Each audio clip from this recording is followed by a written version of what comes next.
Hello, and welcome to another episode of Fintech Recap. I am joined again by the great Jason Mikula, publisher of Fintech Business Weekly. And in this month's episode, we make a return trip to BaaS Island, where we talk about Increase. We talk about the California Department of Financial Protection and Innovation's unusual consent order with Hatch Bank. We talk about Thread and Fiserv and Main Street getting out of the banking as a service business altogether.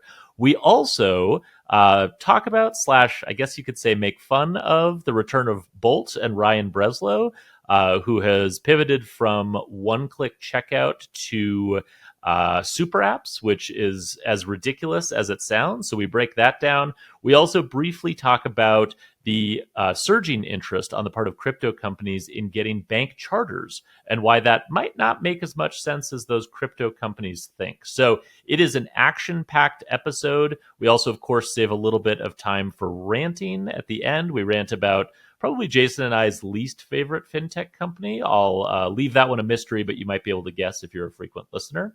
So full episode, lots of great stuff to cover. I also did just want to mention before we get into that I am back out on the road for spring fintech travel season. So I will be in Washington, D.C. for a small event next week. And then in a couple of weeks, I will be in New York for StableCon, which is the stablecoin conference put on by our friends at This Week in Fintech.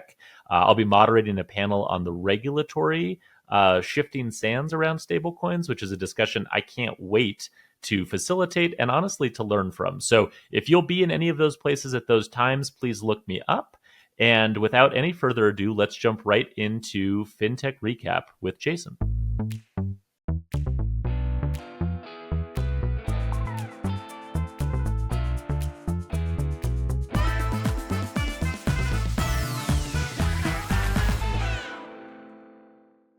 The Fintech Takes podcast is also brought to you by Paddle.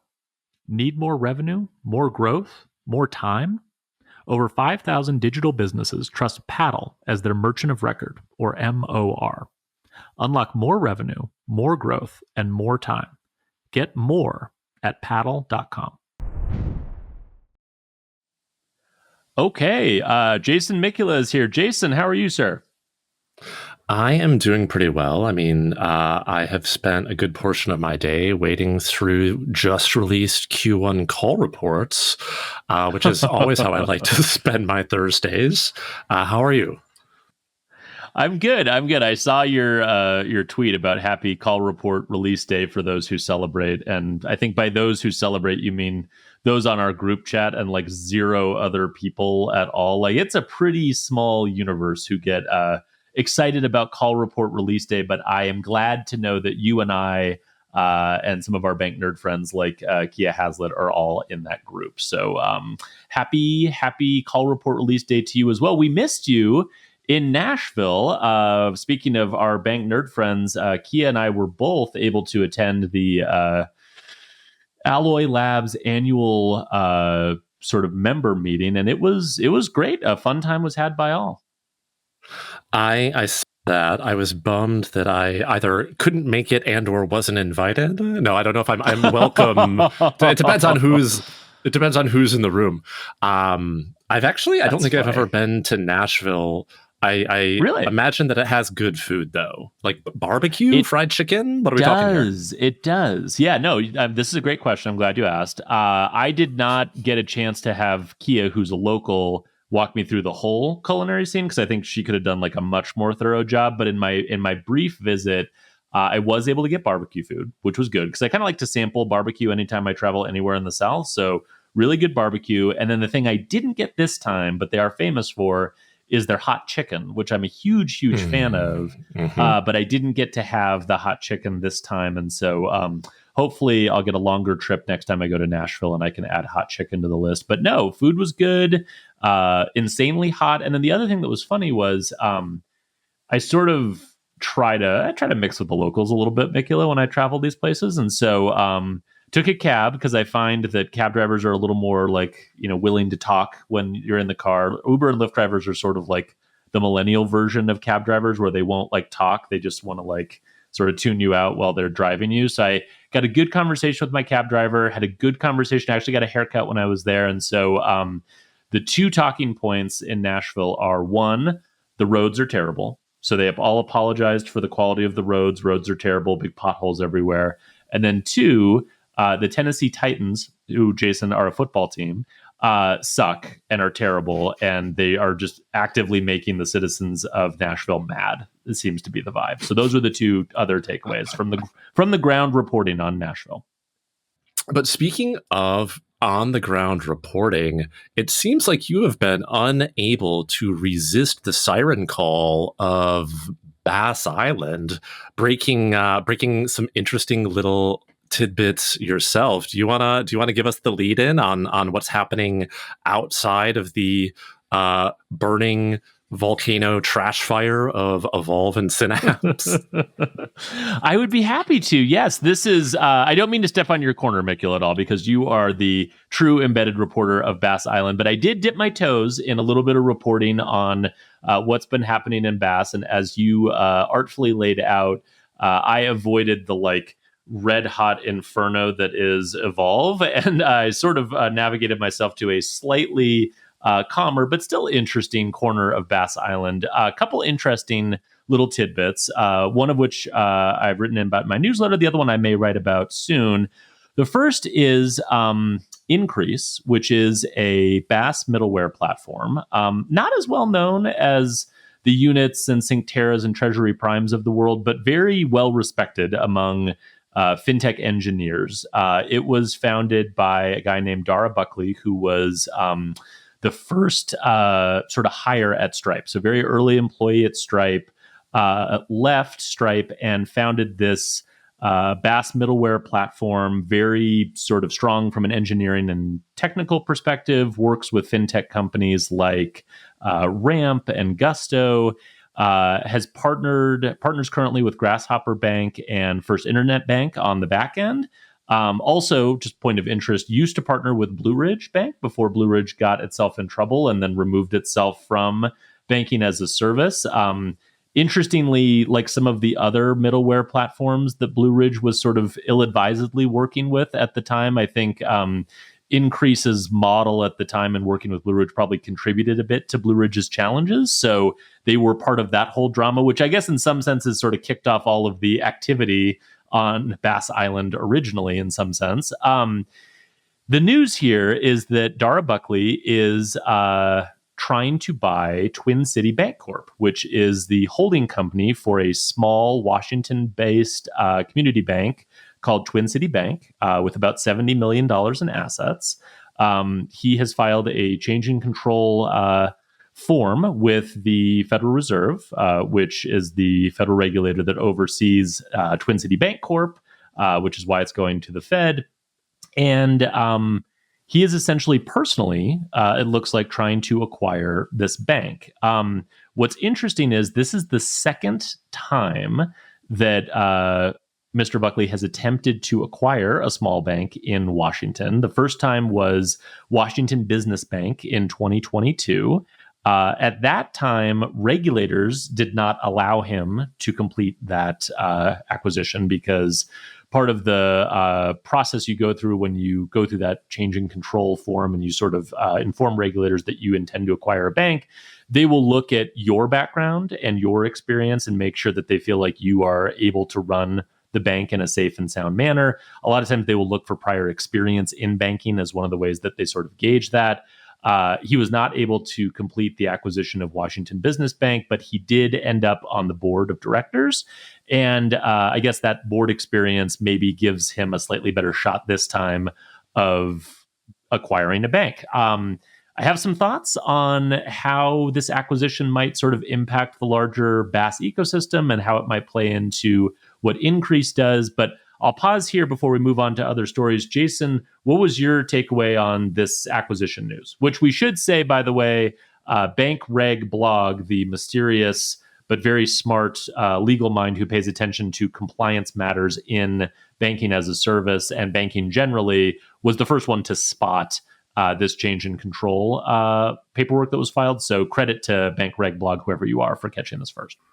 Yeah, indeed. Follow him or her on X. I mean, we don't know who it is on LinkedIn, so can't follow them. We really there. don't. This is interesting. I mean, the first thing I thought when I thought many things when I saw this, but the first thing I thought was that it reminded me of M1 Finance and the CEO, co-founder of M1, who personally acquired a bank.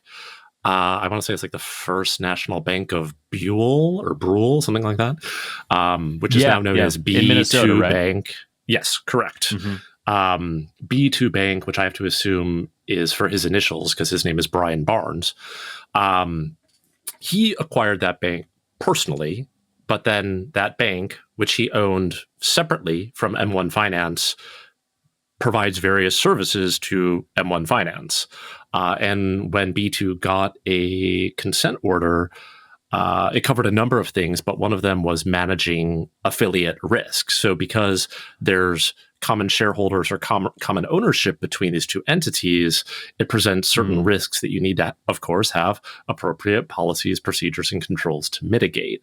So at this point, as far as I'm aware, Déjà, which props for saying that correctly, by the way, I spent a lot of time in Dublin in one of my prior roles, and I pride myself on being able to correctly pronounce names like Siobhan and Déjà when I see them spelled out, because they're not the most intuitive. But I digress. I mean, presumably he wants to either buy or have a controlling interest in this bank in order to use it in some capacity with Increase. But they are two separate, or at least as of right now, based on what we know, they're two separate standalone businesses. So it will be interesting to see how they interact, given that constraint, or that sort of like wall between the two of them, so to speak. And then the phrase you use in your newsletter, BaaS Warp Core, it is also interesting to see this direction of travel of, what I guess we would historically call technology companies becoming, or in this case it's not buying a bank, but the trend of sort of getting closer to being a bank in some capacity, while simultaneously, we've actually seen some banks in the space almost move in the opposite direction. But I'll pause that. We can get into that later, but those were my initial thoughts on this story. Yeah, no, I think that's spot on. I mean, to explain the BaaS Warp Core, which is a very silly term that I just made up because I was bored one day and I was writing about this space. But the basic idea is that traditionally in banking as a service, there's sort of a trade-off you have to make between the sort of technology side and the banking side, right? And so, if you want to work directly with a bank, if you're a fintech program, you are going to work with a bank, you're going to have a direct relationship, you're going to be sort of probably mitigating some of the compliance risks that we've seen pop up in banking as a service, because direct tends to be a model that people prefer, so much so that we've sort of lost track of what direct actually means a lot of times when we talk about this. But like working with a bank with no intermediaries in between is generally seen as like safer. The trade-off is almost every bank out there has really bad technology if they're in banking as a service, right? It's very, very rare that you find a bank that's in banking as a service that has state-of-the-art technology that fintech engineers just can't wait to build on top of. If those engineers want that sort of interface and that technology, then they will tend to pick one of these middleware platforms. But then, of course, the risk you're taking is you're sort of getting a little disintermediated from the bank, and there's potential risks or challenges there, as we've seen over the last couple of years. A BaaS Warp Core, the idea is that you sort of fuse a great technology platform together with a bank charter and have both of those two things just like very tightly woven together. And that is only possible, I think the argument goes, if you have a team that's really great at building the technology infrastructure that is also able to get their hands on a bank charter, right? So this would be Column Bank, which was William Hockey, who bought a small bank in California and sort of transformed it, but built the technology infrastructure around it. This would be Lead Bank in Kansas City, same sort of deal. That was Jackie Reeses, who bought that one with a group of investors, and again, sort of wrapped modern technology around it. I think you could also potentially put into this category, like New Line by Fifth Third would be an example. maybe cross rivers since they're investing a lot from a monetary perspective and building up kind of modern technology. But marrying those two things up is what really sophisticated large fintech programs want. The challenge is, and this is why I call it a BaaS Warp Core, if any of those two things get out of alignment at all, it's like a matter-antimatter explosion and bad things can happen. And so I think that's why regulators tend to be very cautious about allowing technologists who don't have a lot of banking experience to buy a bank, particularly when it's for infrastructure, right? We're going to talk later about fintech companies buying a bank charter just so that they can have a better business model. This is different, right? This is an infrastructure company buying a bank charter in order to be a better, more integrated banking as a service infrastructure provider. And so this category is one that there's not a lot of players in, but clearly I think this is signaling that Increase and Dara intend to try to get into that space more directly and compete there. So I do think it's interesting to your point. Two additional very brief thoughts on that before we move to the next little bit here.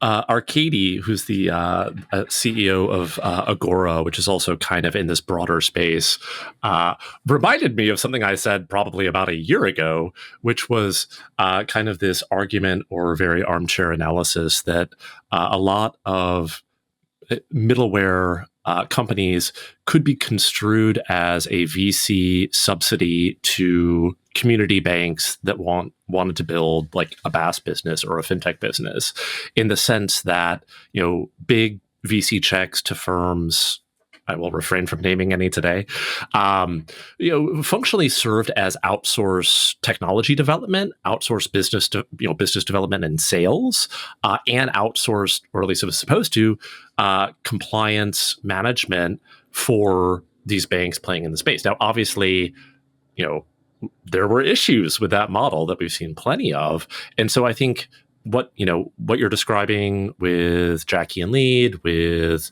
William and Cullum, and perhaps here with Increase, is putting those pieces more closely together, particularly now that I would argue that sort of VC subsidy in that middleware space is in the rearview mirror. I mean, we've seen, obviously, Synapse, we've seen Solid go bankrupt.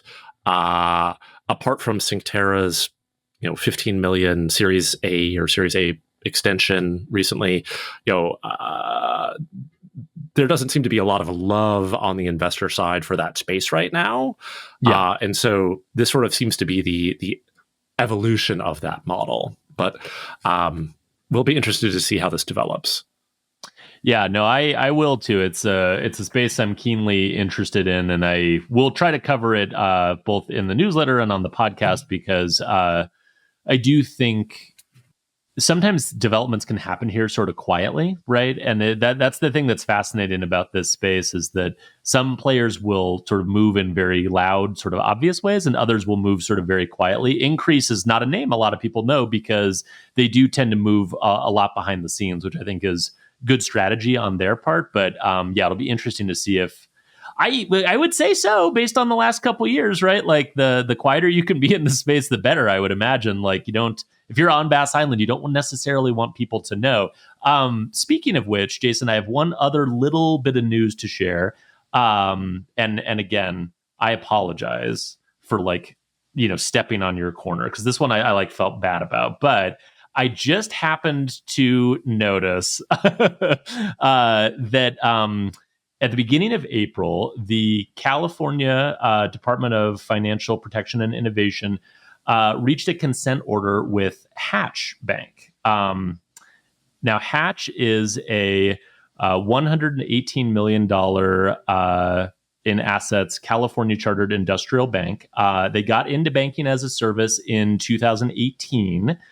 Making a pretty significant pivot from their sort of historical business as a community bank and commercial lender. Notable fintech programs that have been built on Hatch include WiseTech, who they're still working with, and HM Bradley.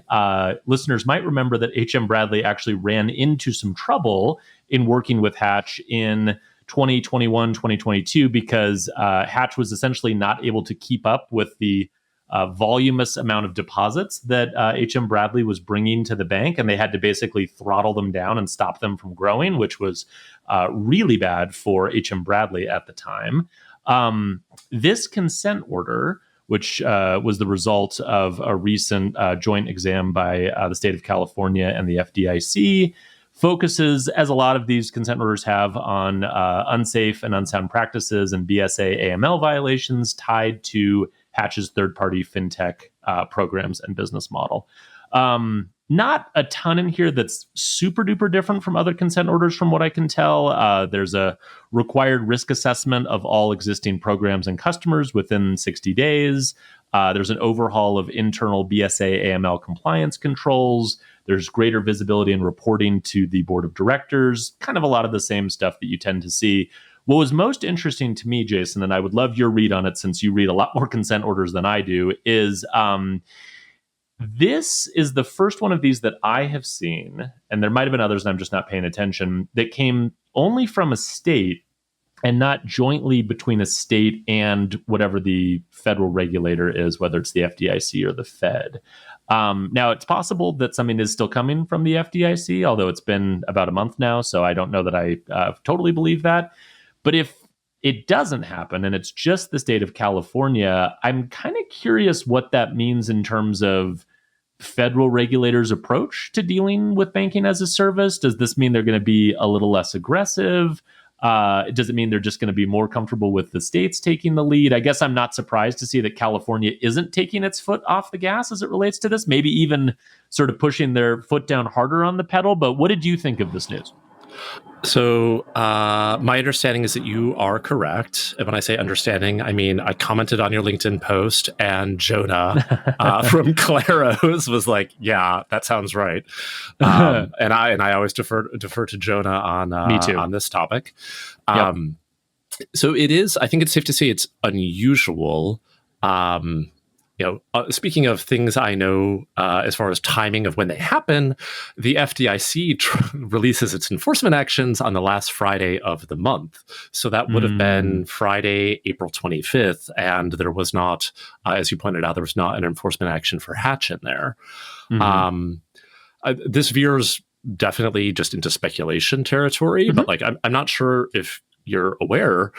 There's some drama in DC, including specifically at the FDIC. So I think, I mean, granted, I'd have to think through the timeline here.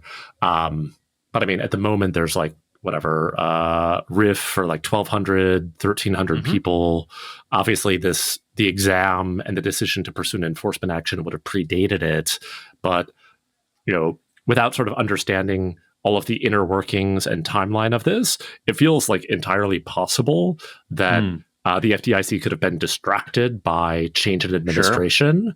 Sure. And, as you pointed out, California does tend to be one of the more active state regulators, both from a rulemaking perspective as well as from an enforcement perspective. Folks will remember my favorite pedantic hill to die on, which is people using the term bank or banking when they are not a bank. California doesn't like that. California does not like that. Illinois also had an action against Chime, which everyone, including me, forgets.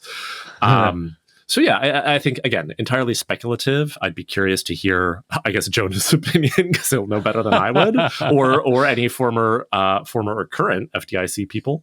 But it does seem unusual that's how this happened. And I'm curious if we'll see that as like a pattern going forward, where there's more daylight between, certain typically, quote unquote, blue states, state regulators taking public enforcement actions where there's not a corresponding enforcement action from the relevant federal regulator, which would either be the FDIC for state chartered non-member banks, or the Fed, the relevant regional Federal Reserve Bank for state chartered member banks. But yeah, weird stuff. It is very weird. It is very weird. The only other thing I'll add to that are two quick things. One is I did get into a bit of a discussion with someone on Twitter about just sort of like I guess, expressing surprise that there are banks that are still making these kind of mistakes or haven't sort of remediated their way proactively out of making these mistakes, because this, enforcement action did result from a relatively recent exam, right? And so, like, it's not like there wasn't sort of a roadmap out there already for how to avoid having this type of consent order happen. So I think that is interesting. And there is, I don't know, a thing I've been thinking a lot with BaaS Island is just, are there banks that are too small to be somewhere in the BaaS Island atoll, right? Like, if you're below a certain size in terms of assets and in terms of number of employees, maybe you just don't have the resources necessary to kind of meet the expectation here. And so I think that's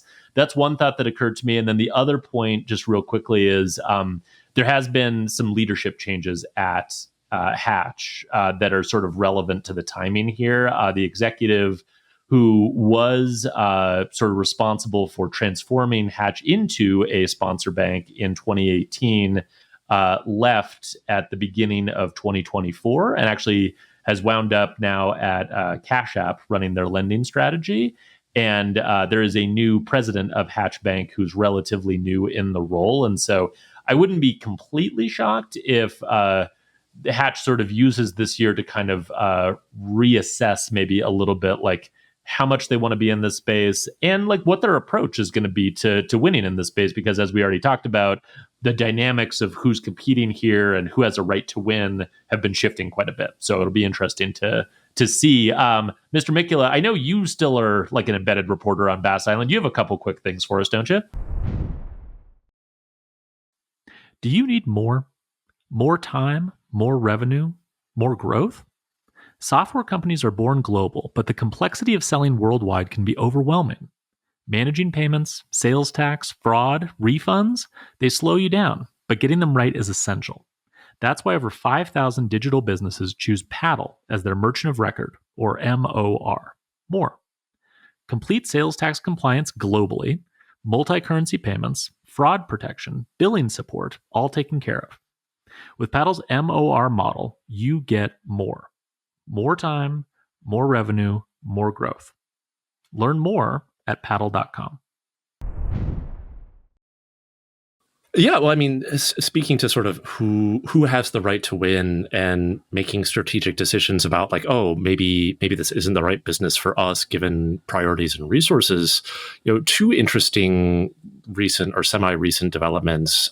Main Street Bank, which had a homegrown BaaS business unit called Avenue, made the decision to exit that.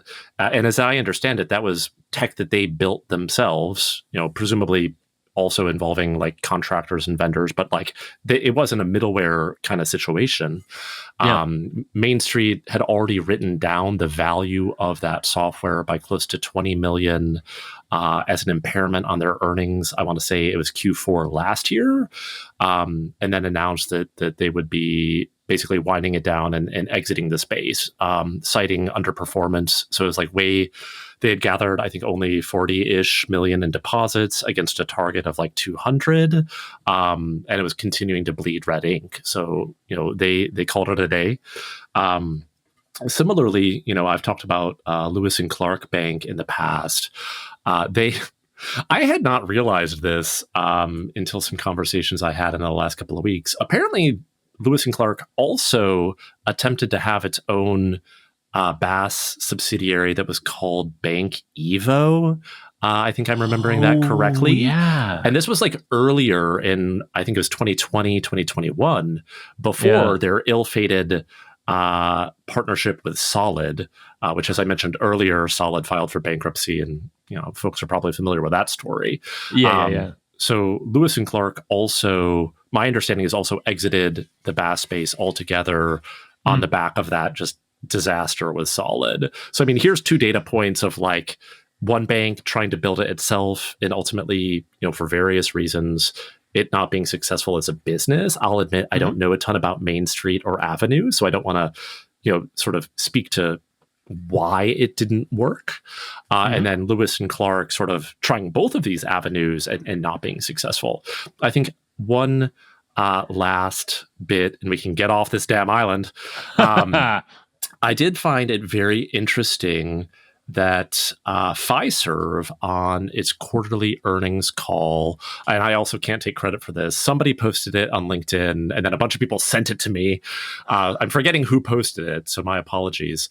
That Fiserv mentioned on its earnings call that it signed a new strategic partnership with Thread, Tennessee-based bank that is popular for fintech partnerships, which also historically has worked with middleware provider Unit. And I also wasn't aware of this, but a reliable source told me they also work with Infinant, which is, again, a little bit of a different model that they position as like a sidecar core or over-the-top core. It's... I'll admit I don't have a good read on what, if anything, that means for Thread's relationship with Unit or with Infinant. The specific Fiserv product that they signed is for Finxact. I think I'm saying that right.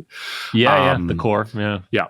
But it's certainly possible, and it wouldn't be the first time that we've seen a bank pursue sort of a direct strategy of like, we have our tech stack and these are programs we have done, the biz dev work, the onboarding work to work with, but we also have programs we work with through these intermediary platform providers.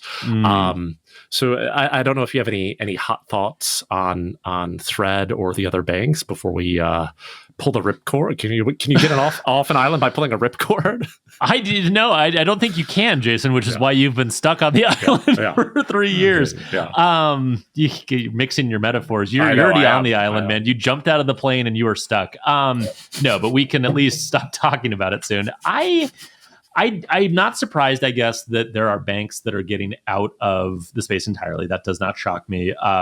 Main Street getting out after spending that much money on building their own tech is pretty brutal, which I guess sort of illustrates the like rock and a hard place dynamic of banking as a service for really small banks, which is like either you go with a middleware platform, which has all kinds of risks, or you try to build the tech yourself, which also has all kinds of risks. So not a lot of good options in that way. But I do think, kind of going off of the Thread Fiserv news, the thing it kind of makes me wonder is, will this entire space essentially get eaten up between basically two groups, right? One would be banks or tech companies that can become banks that have the right fusion of size, sophistication, and technology infrastructure. So this would be Fifth Third, Cross River, potentially, obviously, like Column, Lead, Increase, if they were to sort of fold in a bank in the way we were discussing before. So there's sort of that like category of like big / very sophisticated technology company that also has a bank charter. That would be one group. And then the other group would be essentially just the cores, right? Absorbing a lot of this existing activity. And so we know that FIS bought Bond, which was a middleware platform, a couple of years ago now, and has been sort of incorporating that into its own sort of embedded finance business. I didn't really realize Fiserv was as active here as maybe they seem to be now. So that's interesting. Obviously you mentioned like Infinite, which has its own sort of side core positioning. We've seen some of the other providers like Unit kind of try to reposition themselves essentially as core banking providers, even though that's harder to do than you might just be willing to say. Someone like a Helix by Q2 is kind of a core, right, in that fashion. So I wonder if the sort of wide open, fun, Wild West ecosystem of banking as a service, and particularly banking as a service middleware, will sort of end up either getting sucked into large, sophisticated banks that are going to do this themselves, or the banks are going to get pulled in by the cores, and the cores might scoop up any good technology or teams that they like in this space. I will say, just as a final point, all of this is the core banking providers' fucking faults, because if their technology was easier to work with, we wouldn't have to use FBO accounts, which would have caused all of the problems in the first place. So perhaps there is some poetic justice in the cores ultimately fixing all of these problems as it relates to banking as a service and making this work better and in a more logical way. Jason, with that little surprise rant, maybe we can jump to another topic where we might also rant a little bit. Yeah, for sure. So, it's been at this point, close to 2 months since FinTech Meetup. Apparently, I'm nostalgic for Vegas, and that's why we need to talk about this. There was a very interesting keynote interview that I actually attended, and I usually am too busy running around getting blisters in the Venetian to catch too many of the sessions. But I caught Ryan Breslow's image rehabilitation tour, which I have to say was I found quite uncomfortable to watch. But I'll admit, I don't think I've seen him speak publicly before, so I didn't have a frame of reference of is this normal, or is this some kind of departure from sort of his normal mannerisms and style of speaking? I found it to be pretty cringeworthy, but I guess also a bit of sympathy taking what he said at face value, as far as, I know he got a lot of flack for, taking a loan from the company. He was sort of explaining hey, this was instead of taking a secondary. Remember secondaries? They're probably back. They are, but they were briefly. Yeah. So instead of for folks who are less in the VC, ecosystem, instead of basically selling some of his own shares when raising additional money to get liquidity, to get cash that he could actually spend, borrowed money from the company as to demonstrate he was still all in and still believed in the mission. Taking that at face value, that puts it in a little bit of a different light than he was greedy and took this loan and the company blew up. Sure. But we're not here to critique his talking points. But Bolt did relaunch, I guess. So I'll admit, I don't think I even really knew that Bolt's first incarnation was as a one-click to buy crypto. I was most familiar with it in the context of it is, that crazy one-click checkout bubble that was Bolt and Fast and Fast. Yeah. That was that was the height of am I losing my mind? Or one of my favorite colleagues from Goldman was briefly at Fast, and then when Fast blew up, he got absorbed into a firm. But yeah, so many good Twitter jokes about Fast exploding. But that was always kind of a very, very interesting space, in the sense that you've always had this Amazon one-click on Amazon site. I think at some point they must have tried to make it work outside of Amazon, but I'm not aware that it ever really caught on. For whatever reason. You certainly have Shopify with Shop Pay, and then the actual device manufacturers, which feel best positioned to win, Apple, Apple Pay. I'm a little less knowledgeable and sophisticated when it comes to payments, e-com, and sort of who has the right to win there. But it never really struck me that a standalone company like Fast or Bolt really had the right to win versus somebody who already had a very significant advantage, being an Amazon, a Shopify, Apple, Google, whatever. So Bolt is back, and now from looking at its website, it's basically Venmo, which I also found slightly amusing. I will not rehash the whole Echo story, because that is at this point, I think 2 years ago, and slightly a different flavor.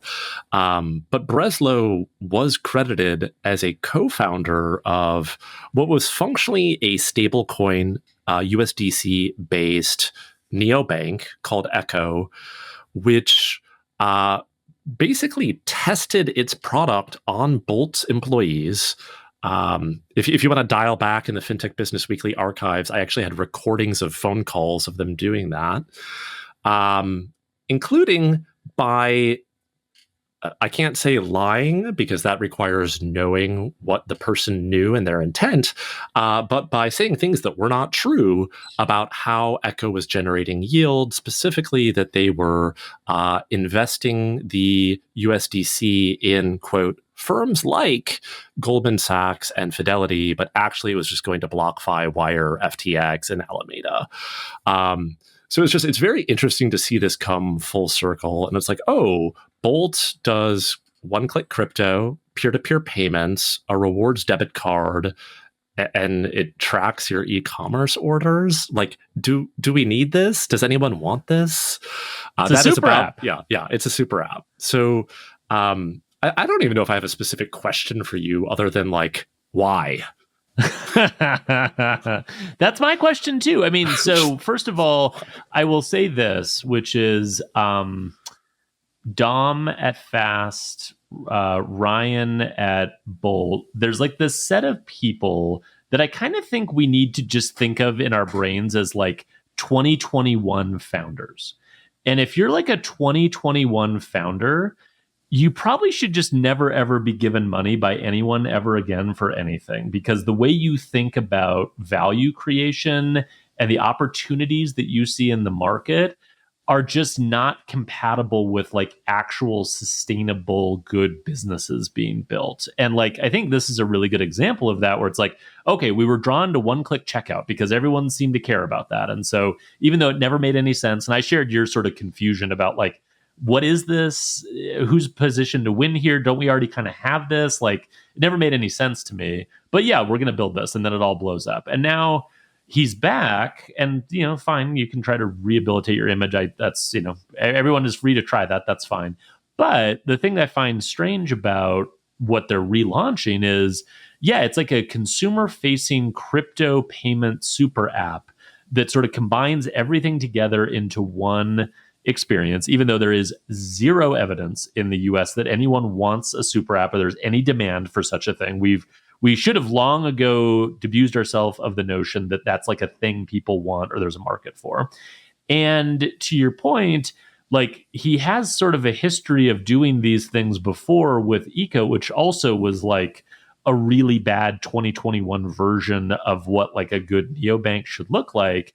And so I kind of keep coming back to your core question, which is like, why? No one wants this. What are we doing? How are you going to earn these things? Like, just to give you one small little example that's kind of funny about just like how detached from reality this whole thing is, the debit card that is going to be issued by Bolt as a part of this new super app thing offers rewards of 3% on a bunch of different types of purchases, all the way up to 7% if you purchase through Love, which is another Ryan Breslow company that's somehow connected to like health and wellness and e-commerce and things. Don't ask me to explain it. I can't.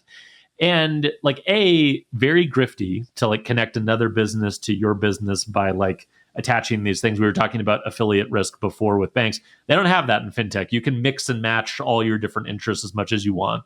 And then the other part that's strange about that is like, oh, you know, this is how we're going to acquire customers. We're going to offer all these rewards on debit cards. You know why people don't offer rewards on debit cards? Because you cannot make a business out of that. That is not possible. It's not like no one's ever thought that before. Call up Jason Hendricks and ask him about Park Street. yes, exactly. Like pre-Durbin, this was like a tough but workable model. Post-Durbin, it's not workable. It does not work. There's a reason that no one does this.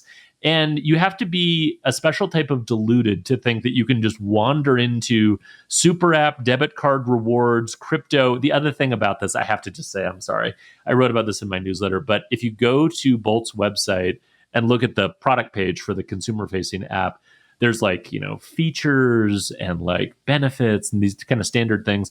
And then there's a soundtrack. There's a link to a soundtrack. And if you click on the link to the soundtrack, there is actually like a Spotify playlist that Ryan Breslow has created that you can listen to, which, by the way, actually has pretty good music on it, I have to say.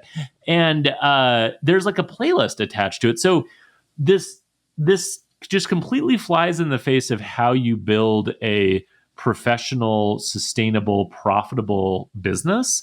But I have to say, on a small scale, I'm kind of glad that there's like this little flourish of 2021 energy still existing in 2025, because it's really given me flashbacks, man. This is an interesting playlist. We're going on a side quest here, but I think the Gen Z might struggle with like Steely Dan and Rush. And I mean, everyone loves Fleetwood Mac, no problem there. Yep. Natasha Bedingfield, Unwritten, like that just feels like a left field. I mean, I like that song, but it feels like a left field. the best one, the most ironic, but I don't know that Ryan understands the irony, is a song from The Who, Won't Get Fooled Again, which is for any investors or employees who've ever trusted Ryan Breslow in the past. Having a song on there called Won't Be Fooled Again is pretty great, I have to say. So the irony and the lack of self-awareness of 2021 is back in full force, and I gotta say it's magnificent. Jason, let me just hit you with one real quick thing. We don't have to spend time on this. There was a Wall Street Journal report. We referenced this earlier about companies getting bank charters. The doors are open, right? Regulators have signaled, if you want a bank charter, now's the time to talk to us. The Wall Street Journal reports that a number of crypto companies, including Coinbase, BitGo, Circle, and Paxos, are considering various types of banking charters or licenses, including, in some cases, the option to get a charter that would allow for essentially full service banking, including taking deposits, lending money, the whole kit and caboodle. Jason, the only thing I want to say about this is I do not understand why any crypto company, particularly stablecoin crypto companies, which seems to be sort of the design pattern and the product that everyone in crypto is kind of honing in on, since it's the only one that seems sort of defensible a little bit.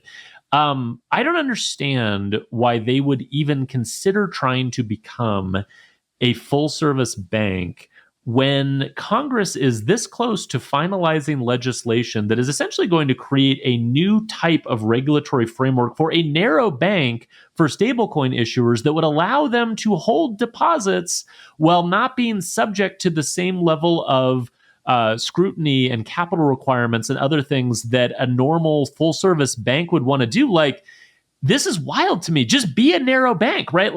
Like the reason we don't have narrow banks as a dominant model in this country is because it creates larger sort of systemic problems for the financial services industry and for our economy. There's concerns about liquidity and availability of lending. Like, we don't have narrow banks because it potentially is bad for the economy and bad for society.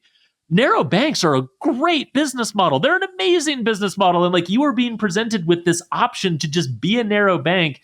It really, to me, indicates that crypto companies don't have any idea what they actually want. Because if they knew what being a bank is like, they would run as far away from it as possible. What was your quick reaction to this Wall Street Journal article? Yeah, if I'm remembering the article correctly, it lacked specificity about specifically what kinds of charters and or licenses they were pursuing. But I unsurprisingly, tend to overwhelmingly agree with you. It's like, well, the business model of like holding all these customer deposits and then parking them in treasuries and not paying, in most cases, no interest on these stable coins, has actually turned out to be a pretty great business model, at least in a higher interest rate climate where those treasuries are yielding something a little bit higher than they were 5 years ago.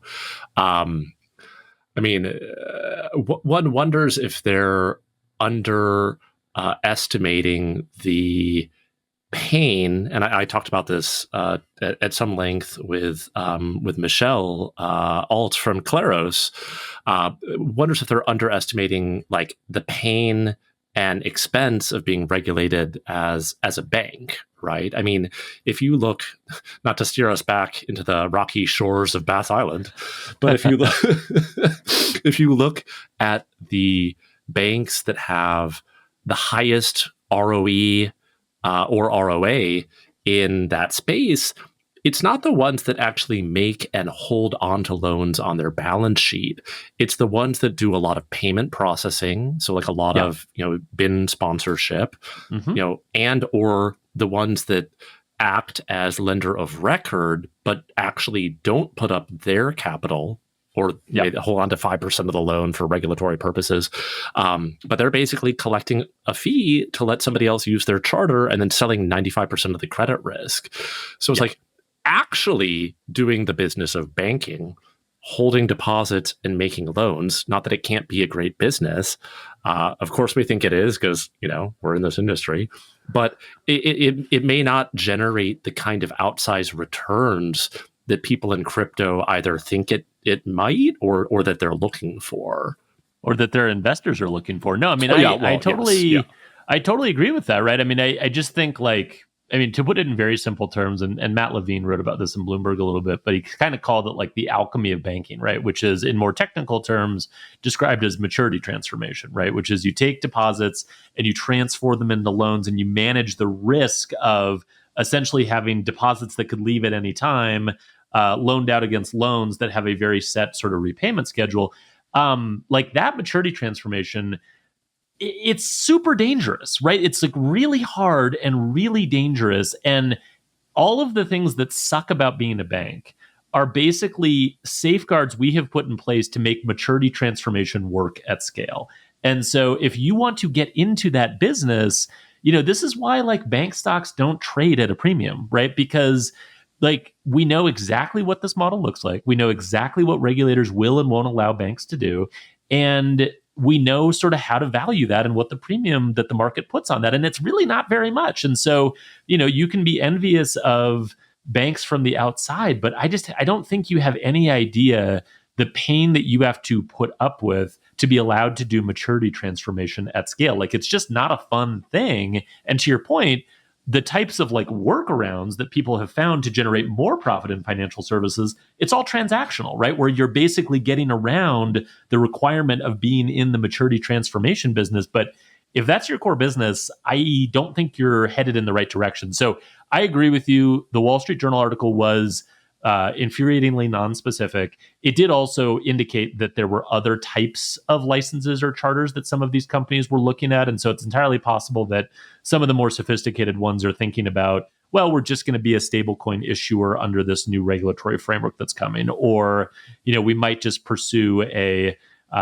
state, custody trust, charter from the state of Wyoming or whatever. Like there are alternatives that are probably more attractive, but in some cases, if they're trying to look to become a full service bank, like danger, Will Robinson. Yeah, I mean, I think I wonder if part of the impetus, and this is also top of mind because I did a webinar with Caitlin Long from Custodia. Oh, sure, yeah. Recently, is even having some of these quote unquote like novel state charters, in her case, or in Custodia's case, the Wyoming Speedy, which I did not know it was pronounced Speedy. So I learned something new. I didn't know that either. Yeah. SPDI, Speedy. The whole reason why Custodia wanted that was to get access to a Fed master account. And like, lo and behold, they still don't have access to a Fed master account. Right. So like, I am a little bit sympathetic in the sense that, the regulatory barriers to entry are high, and the people who are inside those barriers will fight to the death to protect the assets that go along with being a chartered bank. Which you're seeing a little bit in the stablecoin space as far as like CSBS pushing back on what they perceive as some of the risks there. So. No, that's 100% true. I mean, I think, and again, if you look at some of the legislation and some of the stuff that's happening under the new administration right now, a lot of it is basically focused on like, how can we ensure that someone who has this stable coin issuer sort of charter or license or whatever it's going to be, how do we ensure that they don't unfairly get cut out of like having access to the Fed's payment rails and things like that. So that stuff is being worked on. But no, I share the sympathy about like what type of bank do we need to be in order to get access to the things we need to run our business, and that I think is absolutely a fair concern. All right, Jason, you have a thing you can't let go of, so I'm going to let you just rant for a second, and I'm going to draft off of you because I share your incredulity. I mean, I think you're like the OG on this topic, but like, I think we both have spent a lot of time and tweets on it. Yes. Tomo credit. So I I unsubscribed. Well, I blocked them as spam in my real email because they just keep coming. But on like my second and third email address, I like to see what false advertising they're doing. Somehow still exist. I was really hoping against hope that before Chopra was fired, that like somehow magically a lawsuit or enforcement action would drop, although that apparently wouldn't have meant anything anyway, because Russ Vought would just like roll it back or like ask the settlement to be dismissed or whatever. Yep. But in a just very bizarre lawsuit, Prism, which was spun off from Petal, Prism is cash flow underwriting. I know that you're very familiar, has applied for the trademark on the term cash score. Tomo at some point like started using this term. Prism was like, hey, like actually we have a trademark, or we're applying for a trademark for that term.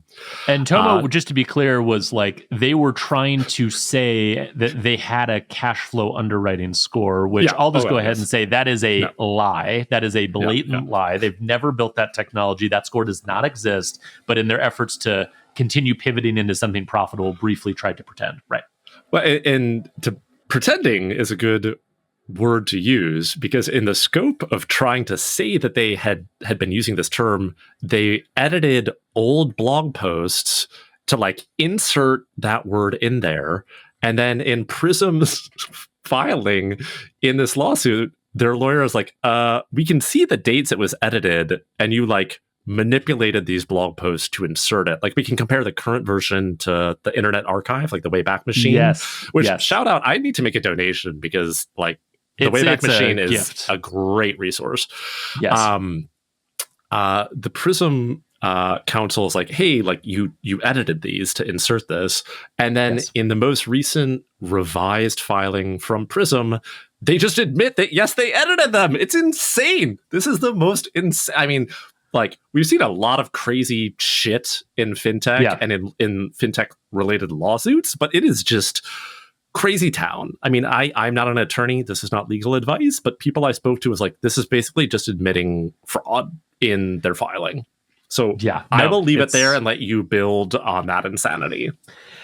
I mean, I don't really have much to add. I've ranted about Tomo so much. I feel like it's going to be like carved onto my gravestone. I mean, I despise this company, to be totally candid. And it doesn't shock me because like I'm trying to find the right word to describe the behavior, which is essentially a combination of sort of pathological lying and utter shamelessness at feeling like you're not doing anything wrong. And like that combination is very hard to find, but I think that's the only combination that would allow you to lie in such a transparently obvious way when presented with actually a very reasonable request, which is, hey, we have a trademark on this, just don't use that, use something else. Like, it's not like, I don't think, Prism wanted to sue Tomo, right? Like they didn't want to do this. They gave them, ample warning to just stop doing that. Instead of doing that, you're like, no, we've already been doing this.